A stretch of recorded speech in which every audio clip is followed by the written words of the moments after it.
O evangelista João, ao finalizar o seu evangelho, ele afirma que se fossem escritos todos os atos de Jesus, na terra não caberiam todos os livros que poderiam ser escritos. Alguns estudiosos apontam para esta afirmação de João como sendo uma hipérbole. O que é uma hipérbole? É uma expressão dentro da língua portuguesa, é uma figura de linguagem que seria considerado como um verdadeiro exagero, ou seja, algo que alguém usa para pontuar e apontar a grandeza de alguma coisa. Mas, particularmente, eu penso que essa expressão de João, na verdade, não é uma hipérbole, no sentido de ser um exagero de João, uma maneira de enfatizar e falar que na terra inteira não caberiam todos os livros.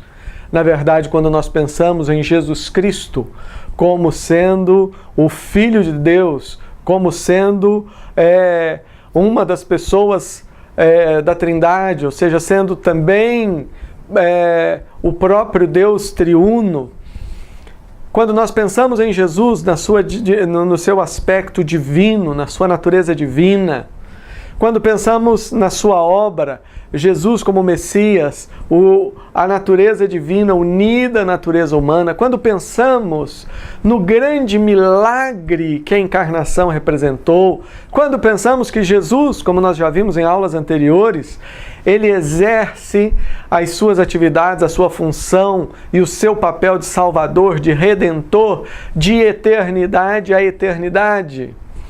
Quando paramos para pensar nos milhões e nos bilhões de pessoas que tiveram as suas vidas transformadas através de Jesus Cristo, então eu creio que realmente, se fôssemos pegar tudo aquilo que Jesus é como Deus eterno e tentar escrever, realmente, concordo com João, o planeta Terra seria pequeno para que todos os livros fossem colocados. Mas, sem dúvida, a expressão do Evangelho de João aponta para a grandeza de Cristo. E a nossa dificuldade de falarmos tudo a respeito de Jesus. E não apenas falarmos tudo, mas falarmos de maneira adequada. Nesta aula, nós enfatizaremos dois aspectos que envolvem a pessoa e a obra de Cristo. Nós verificaremos nos primeiros 2 pontos a respeito de Jesus como o herdeiro. Jesus, ele é o herdeiro. Primeiramente, ele é o herdeiro da criação. Todas as coisas, ele é o herdeiro. Veremos no nosso 2º ponto nessa aula que Jesus, ele é herdeiro, mas ele é o herdeiro que reparte conosco a sua herança. E um outro aspecto muito importante da pessoa de Jesus a ser destacado nessa aula é o fato de Jesus ser também o juiz. Jesus, ele é, portanto, o herdeiro de todas as coisas e ele é o juiz colocado por Deus, o grande juiz que um dia há de trazer o julgamento final sobre toda a obra da criação e sobre todos os homens. Como eu disse, falar sobre Deus e falar sobre Jesus é sempre um desafio, porque nós lidamos com a nossa limitação de palavras, de ideias, de conceitos, mas cremos que, através da palavra de Deus, da Bíblia Sagrada, o Espírito Santo vai estar abrindo mais e mais os nossos corações e entendimento para compreendermos a grandeza daquilo que a Bíblia nos revela a respeito do nosso amado Senhor Jesus Cristo. Jesus, que é herdeiro de todas as coisas e também o juiz apontado por Deus para o grande dia.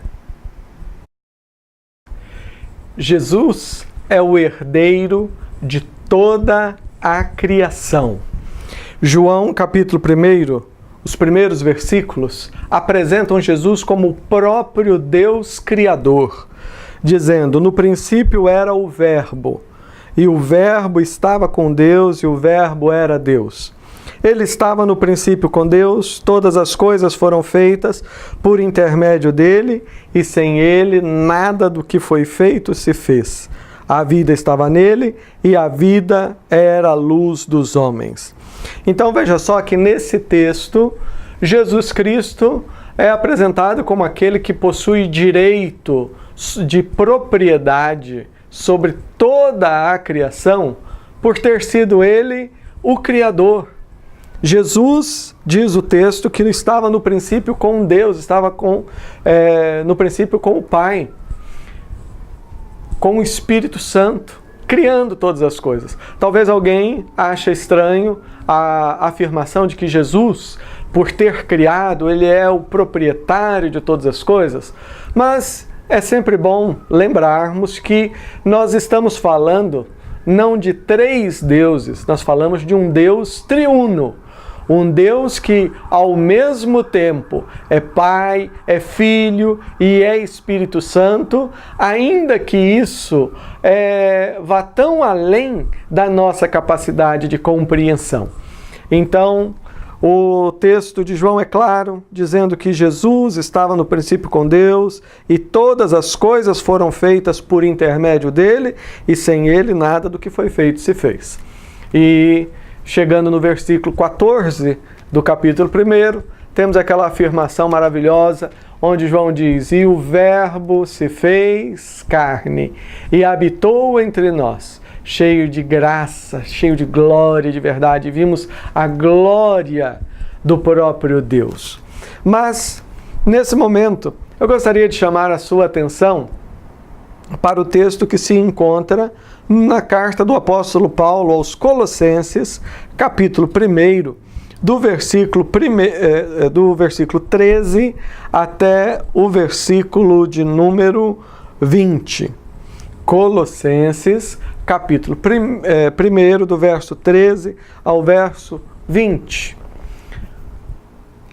Ele nos libertou do império das trevas e nos transportou para o reino do Filho do seu amor, no qual temos a redenção, a remissão dos pecados. Este é a imagem do Deus invisível, o primogênito de toda a criação, pois nele foram criadas todas as coisas, nos céus e sobre a terra, as visíveis e as invisíveis, sejam tronos, sejam soberanias, quer principados, quer potestades, tudo foi criado por meio dele e para ele. Ele é antes de todas as coisas, nele tudo subsiste. Ele é a cabeça do corpo da igreja. Ele é o princípio, o primogênito de entre os mortos, para em todas as coisas ter a primazia. Porque aprouve Deus que nele residisse toda a plenitude, e que, havendo feito a paz pelo sangue da sua cruz, por meio dele reconciliasse consigo mesmo todas as coisas, quer sobre a terra, quer nos céus. Este é um texto riquíssimo. Poderíamos aqui, mais uma vez, eu digo, gastar horas e horas em cima desta passagem tão maravilhosa. Mas nós queremos destacar aqui os aspectos que estão diretamente relacionados com o nosso tema, que é Jesus Cristo como o herdeiro de toda a criação. Ao longo da história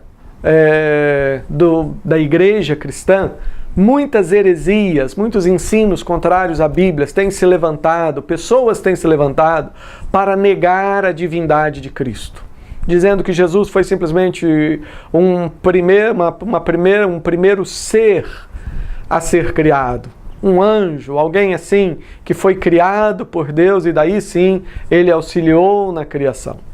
Essas mesmas pessoas, não se esqueçam, negam não só a divindade de Cristo, mas negam também o Espírito Santo, dizendo que o Espírito é só uma energia. Não é assim que a Bíblia nos revela. A Bíblia nos revela um único Deus, que é ao mesmo tempo Pai, é Filho, é Espírito Santo. Três pessoas distintas.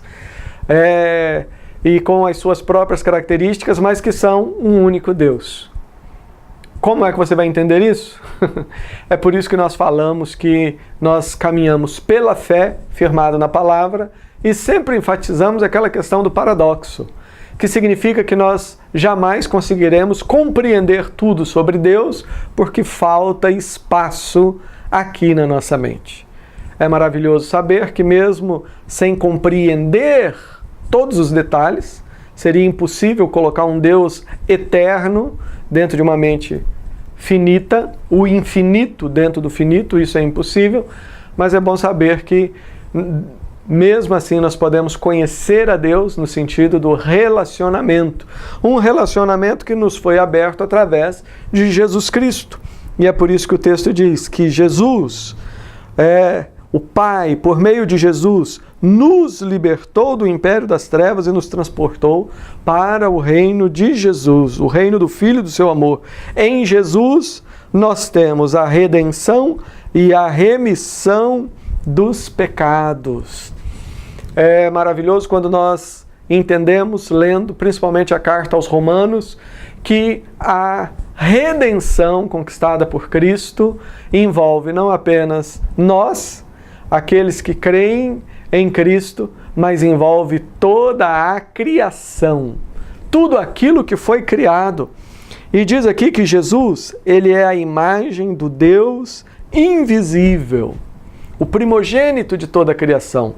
Como assim Jesus é a imagem do Deus invisível?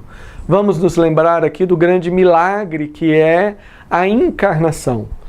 Esse momento no qual o Deus eterno, Deus Filho, se faz carne. O Verbo se fez carne e habitou entre nós. E João, na sua primeira carta, no início, diz, olha, o que nós vimos e ouvimos, o que nós apalpamos com respeito ao Verbo da vida, e isso nós temos dado testemunho. Jesus Cristo, ele é, ao mesmo tempo, Deus e, ao mesmo tempo, um homem perfeito. Jesus Cristo. É um dos mistérios da fé. É uma daquelas coisas que você não tem como compreender, no sentido de entender claramente. Vamos sempre lembrar que o relacionamento com Deus é um relacionamento de fé. De fé. E a Bíblia nos fala que sim, Jesus Cristo. E aqui vamos pensar que Paulo ele está falando para as pessoas a respeito de alguém, no caso Jesus, que havia vivido, morrido e ressurreto dentre os mortos poucos anos antes, algumas décadas antes, ou alguns anos antes desse texto ser escrito. Então ele está falando de uma pessoa que possivelmente alguns daqueles que estavam ouvindo esta carta, de repente alguns deles ou tiveram a oportunidade de ver Jesus, ou quem sabe conheceram pessoas que viram Jesus. E o que Paulo está falando, olha, aquele homem que foi crucificado lá em Jerusalém e que depois ressuscitou, ele não era só um homem, ele era o próprio Deus, é a imagem do Deus invisível. E Paulo escreve depois lá em Filipenses, dizendo que Jesus, mesmo sendo Deus, não se apegou ao fato de ser Deus, antes a si mesmo se esvaziou e assumiu a forma de servo e reconhecido em figura humana. Então, ele é o primogênito de toda a criação. Por quê? Porque nele foram criadas todas as coisas. Olha só, isso aqui é interessante para essas pessoas que dizem que não, Jesus foi a primeira criatura. Ora, se Jesus foi a primeira criatura, então nós temos aqui uma falha na Bíblia. Porque a Bíblia diz que todas as coisas, tudo, toda a criação foi criada por meio de Jesus. E se Jesus é uma criatura, então houve uma coisa da qual ele não participou, que foi ele mesmo. E haveria aqui uma contradição. Mas nós sabemos que a Bíblia é palavra de Deus e não tem contradição. Então, quando ela diz que todas as coisas foram criadas por meio de Jesus, está afirmando a divindade de Jesus Cristo. Jesus é Deus eterno. E por meio dele todas as coisas foram criadas, nos céus e sobre a terra, as visíveis e as invisíveis, ou seja, o mundo espiritual, sejam tronos, soberanias, quer principados. Tudo foi criado por meio dele e para ele. Nós vamos ficar com esse versículo dentro do nosso tema. Diz o texto que tudo foi criado por meio de Jesus e para Jesus. Em outras palavras, tudo aquilo que existe, tudo foi criado e pertence a Cristo. Todo o universo, o planeta Terra inteiro, com seus oceanos, mares, rios, continentes, flores, animais, seres humanos, tudo pertence a Jesus. O sistema solar, com o Sol e todos os planetas, pertence a Jesus. A Via Láctea e todas as galáxias, enfim, todo o universo, tudo foi criado por meio de Jesus e para Jesus. Por meio dele e para ele. Ele é o herdeiro de todas as coisas. E por mais que o inimigo tente tocar na herança de Cristo, o próprio inimigo faz parte da criação. Jesus, ele é Senhor, ele é proprietário, até mesmo daqueles anjos que se rebelaram. E é por isso que ele tem total domínio. E no tempo certo, o Senhor Jesus Cristo há de lançá-los para sempre no fogo eterno. A Bíblia descreve um momento maravilhoso, lá no final do livro do Apocalipse, quando Jesus Cristo diz: olha, eu sou o Alfa e o Ômega, o princípio e o fim. Eis que faço novas todas as coisas, renovo novos céus e nova terra, onde habitará a justiça. Que coisa maravilhosa! Esse é um tema central das Escrituras. E se você tem alguma dúvida no seu coração, não fique simplesmente conversando ou discutindo ideias. Leia a Bíblia, coloque os joelhos no chão, ore ao Senhor e peça: Senhor, revele ao meu coração e à minha mente a grandeza de Jesus Cristo, que é Deus eternamente, o Criador, o herdeiro de toda a criação.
E depois disto, Jesus viu um cobrador chamado Levi, sentado no lugar onde se pagavam impostos.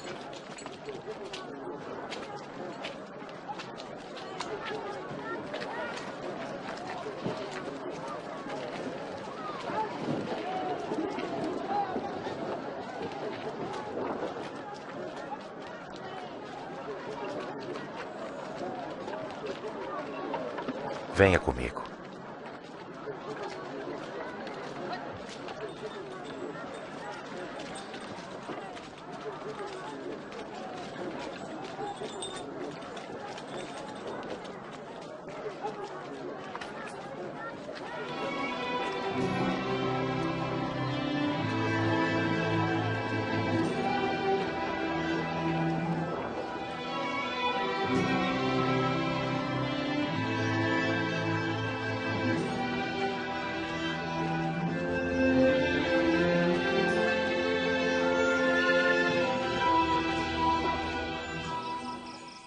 Jesus subiu a um monte para orar e passou a noite orando a Deus.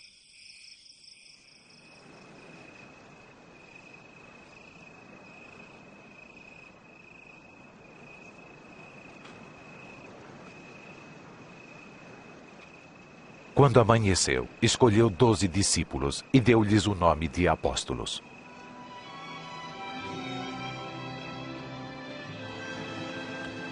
Simão, em quem pôs o nome de Pedro.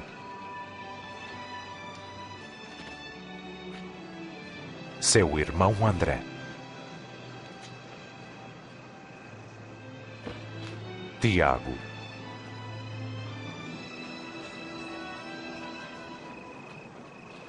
E João.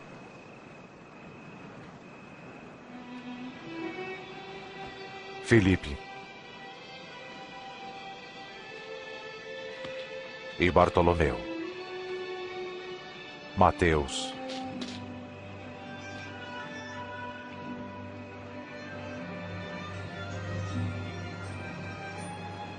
E Tomé. Tiago, filho de Alfeu. Simão, chamado nacionalista. Judas, irmão de Tiago. E Judas Iscariotes, que foi o traidor.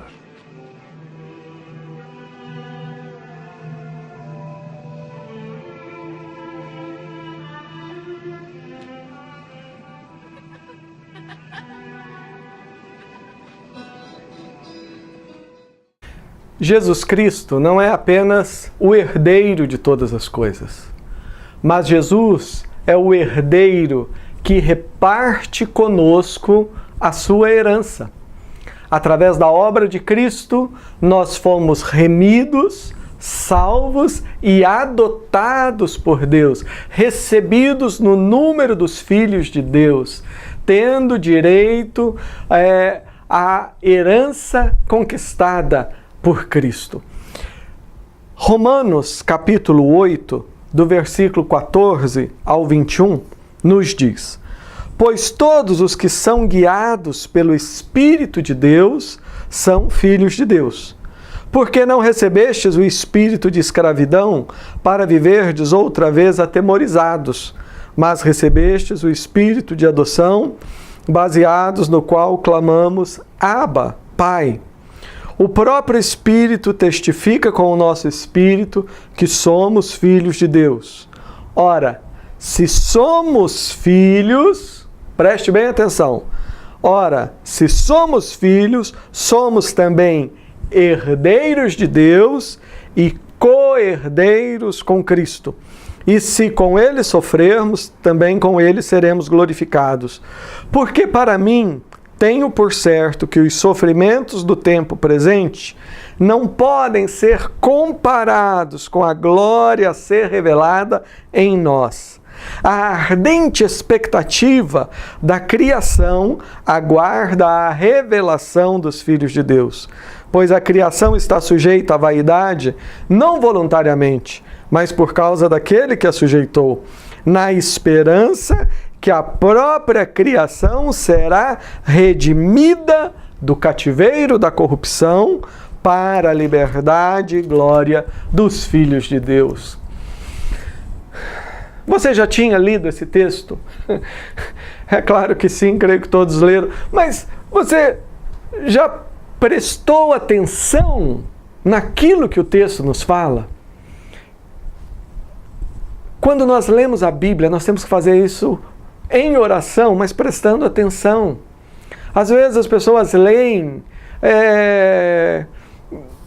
sem prestar atenção e perdem bênçãos maravilhosas. O que o texto está falando, primeiramente, é que aqueles que recebem o Espírito de Cristo, Efésios capítulo 2 diz que Ele nos deu vida estando nós mortos nos nossos delitos e pecados.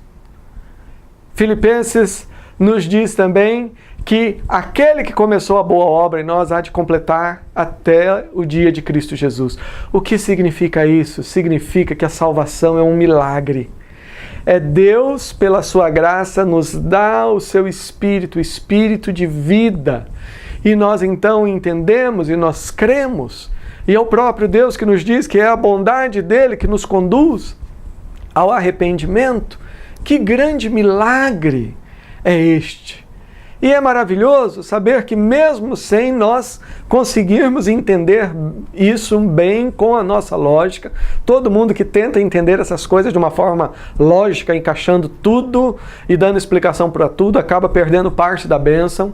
E a bênção é essa, que a salvação é milagre, é Deus colocando o Espírito Santo dele e nos fazendo viver. E a outra verdade é que Ele ama o mundo inteiro e que Ele não tem prazer na morte do ímpio. Antes Ele quer que todos cheguem ao pleno conhecimento da salvação. Então, ao invés de gastar tempo tentando entender os mistérios de Deus, gaste tempo orando e pensando: Deus, como é que eu vou cumprir o meu papel? Como é que eu vou fazer aquilo que eu tenho que fazer, que é anunciar o Evangelho da graça de Jesus para todos os povos e todas as nações. Mas aqui diz que todos os que recebem esse milagre na sua vida não são simplesmente vivificados, redimidos, mas são adotados, se tornam filhos de Deus, de fato e de direito. Num sentido assim muito amplo, poderíamos até dizer que todos somos filhos de Deus. Eu penso naquela passagem de Atos 17, quando o apóstolo Paulo está lá falando com os filósofos em Atenas, e ele diz, a respeito do Deus desconhecido, que nele nós vivemos, nos movemos e existimos. E Paulo diz: olha, um dos poetas de vocês escreveu dizendo que todos nós somos geração de Deus. Todos fomos gerados por Deus. E de fato deles somos geração. E daí ele continua. É interessante que naquele texto Paulo ele não nega isso. Não diz: olha, ele escreveu que todo mundo é geração, mas não é. Não, ele diz. Então, num sentido assim, muito amplo, poderíamos até dizer que somos todos filhos de Deus, mas de uma forma específica, pensando em direitos, pensando em posição, pensando numa posição de fato e de verdade, a Bíblia é clara em dizer que os filhos de Deus, aqueles que são considerados por Deus seus filhos, parte da sua família, com direito a um relacionamento especial com o Pai, com direito à sua herança, esses filhos são aqueles que receberam o Espírito de Cristo. Pois todos os que são guiados pelo Espírito são filhos de Deus. E diz que nós não recebemos um espírito de escravidão para viver atemorizados. Romanos capítulo 5 diz: justificados, pois, mediante a fé, temos paz com Deus. O que nós temos é esse espírito de paz, não de temor. E a melhor coisa de ser filho de Deus é podermos ter essa liberdade de chegar diante dele e dizermos: Abba, Pai. De fato, Jesus, ele nos dá esse direito de nos relacionarmos com Deus com intimidade. O próprio Espírito testifica com o nosso Espírito que somos filhos de Deus. Ora, se somos filhos, somos também herdeiros. É o que eu estou falando. Uma coisa é pensar lá naquela expressão de Paulo em Atos 17, de uma forma muito geral, e outra coisa é falarmos aqui de uma forma específica. Filho adotado é filho que tem direito à herança. O filho adotado tem os mesmos direitos de um filho biológico. O filho adotado ele tem os mesmos direitos do filho a quem nós geramos. Jesus é o Filho eternamente gerado pelo Pai. Ele é eterno. É o Filho unigênito, o único gerado, o único que tem a mesma natureza do Pai. É Jesus. Porque Ele é também o próprio Deus, faz parte da Trindade, do Deus triuno. Mas Deus aqui, Ele nos dá, quando Ele nos adota, Ele nos dá direitos e Ele nos coloca ao lado de Jesus Cristo. E Jesus aqui, então, Ele não é aquele herdeiro que briga por causa da herança. Ele não é aquele herdeiro que mata para ficar com a herança. Ele é um herdeiro que, com alegria, reparte a sua herança. E diz aqui, nós somos herdeiros de Deus e co-herdeiros com Cristo. Co-herdeiros com Cristo. Vamos herdar o que Cristo vai herdar. E o que Cristo vai herdar? Cristo vai herdar todas as coisas. Satanás não tem poder para tirar um grãozinho de areia da herança de Cristo. Um átomo que seja.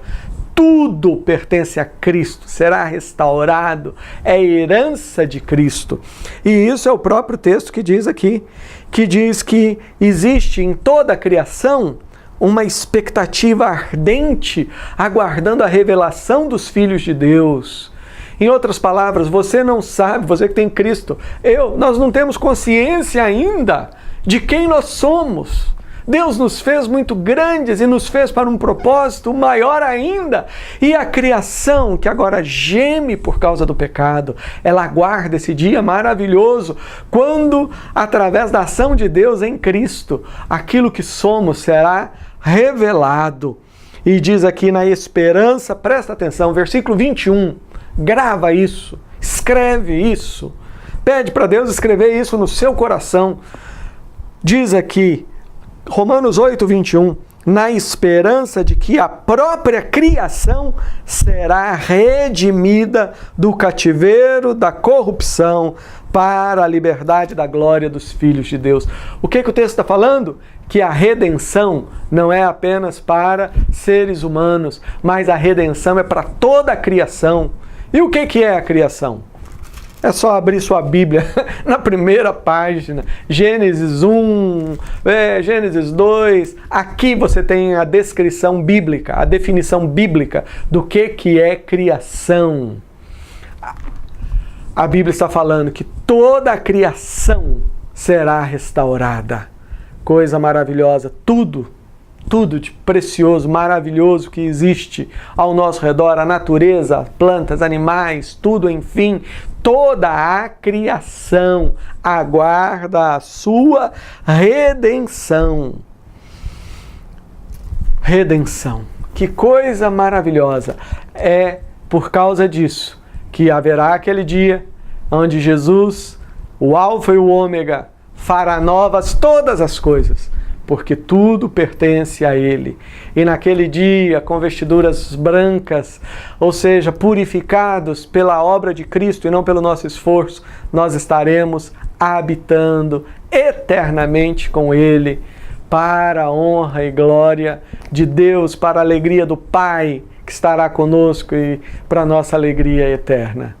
Jesus Cristo é o herdeiro que reparte conosco a herança.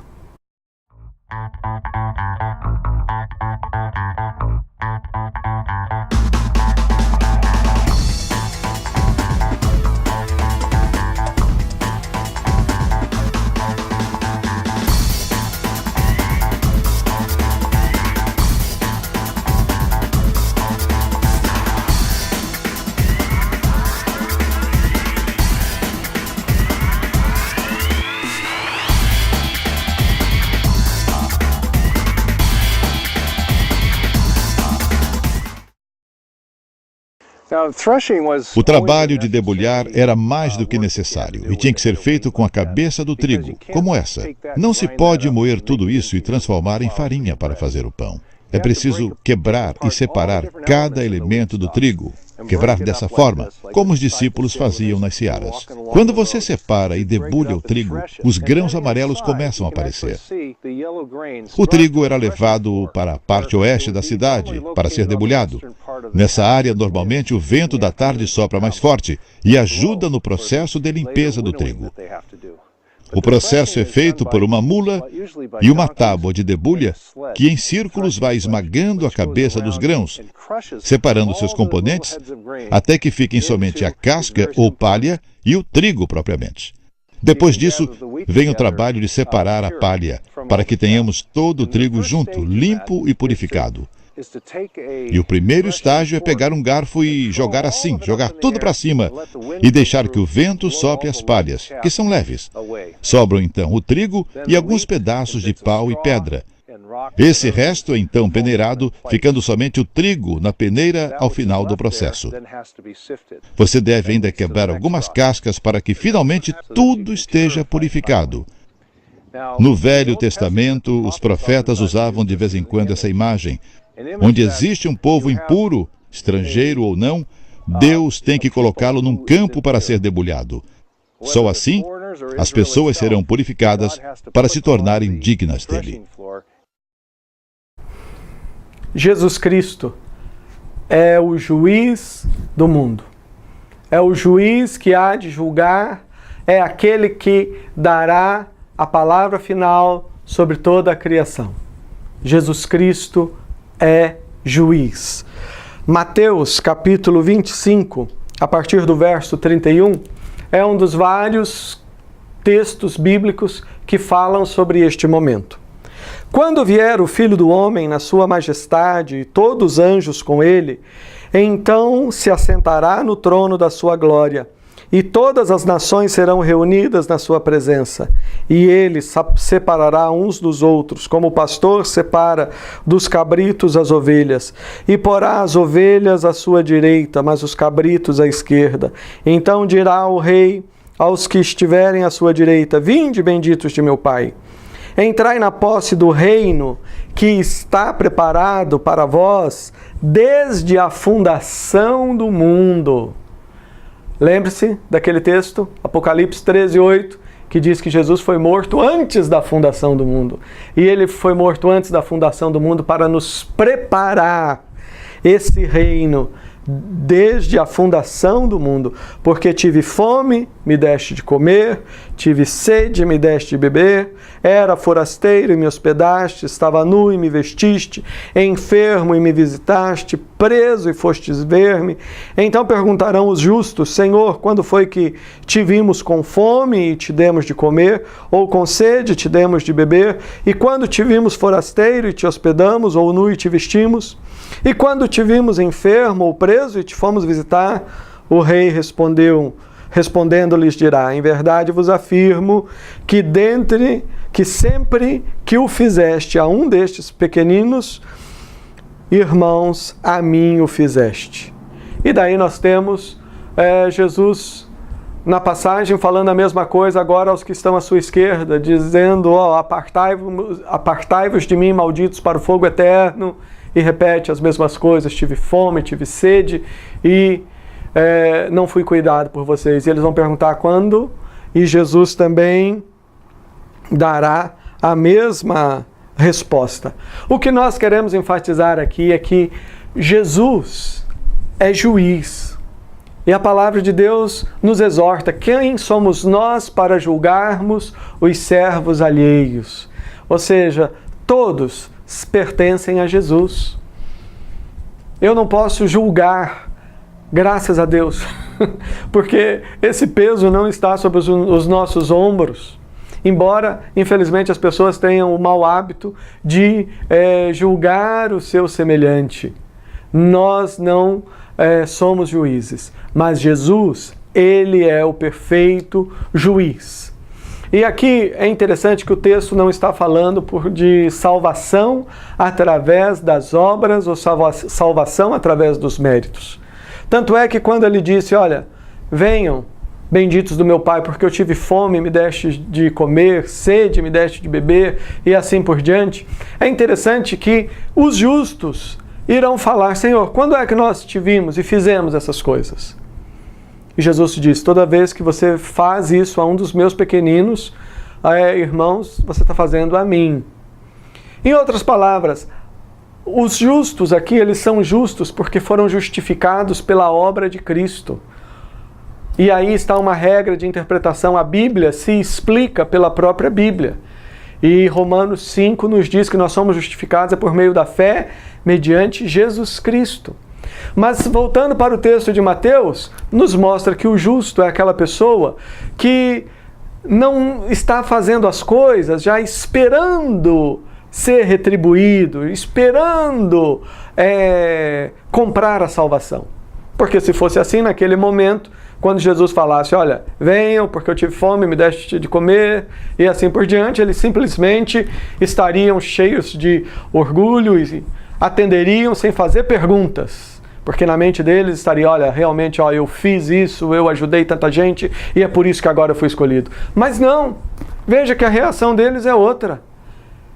Eram pessoas que durante a sua vida tinham no coração a presença de Deus por causa do milagre do Espírito Santo. Pessoas que durante toda a sua vida, por amarem a Deus, e quem ama a Deus, ama pessoas. Quem ama Jesus, ama os filhos de Jesus, ama as pessoas, ama a família de Deus, ama os seres humanos de uma forma geral. Uma pessoa que ama a Deus, ama o seu próximo como a si mesmo. E é por isso que essa pessoa cuida, ampara, supre a necessidade. E é assim então que Jesus, no último dia, ele vai dizer, olha, vinde, benditos do meu Pai. Mas por outro lado, Jesus vai estar julgando e separando para longe de si todos aqueles que nessa vida, pelo seu próprio desejo, insistem em viver longe de Jesus. Pessoas que vivem apenas para si mesmas. E é por isso que elas não alimentam quem tem fome, elas não dão água para quem tem sede, elas pensam apenas em si, ou quando fazem alguma coisa, fazem não por amor a Deus, mas fazem por orgulho, achando que assim vão estar comprando o amor de Deus, achando que assim vão estar barganhando, vão estar compensando Deus pelas suas falhas. Ou seja, isso acaba sendo mais um pecado, porque é o orgulho do coração que impede que essas pessoas descansem no Senhor. Muitas passagens nós poderíamos citar para falar de Jesus como juiz, mas dentro do tempo que nós temos, isto é o suficiente. O que deve ficar marcado na nossa mente é que o grande juiz é Jesus Cristo. Ele é o herdeiro de tudo e também o juiz de todas as coisas. E ele, um dia, fará esta separação daqueles que foram justificados por ele, aqueles que experimentaram a grande bênção do Evangelho, e aí, por outro lado, ele vai afastar de si aqueles que já nessa vida estão insistindo em viver longe dele. Isso é para que nós tenhamos também temor no nosso coração para com o Senhor Jesus Cristo, entendendo que um dia ele morreu por nós, um dia ele deixou que a sua face fosse cuspida. Ele recebeu socos.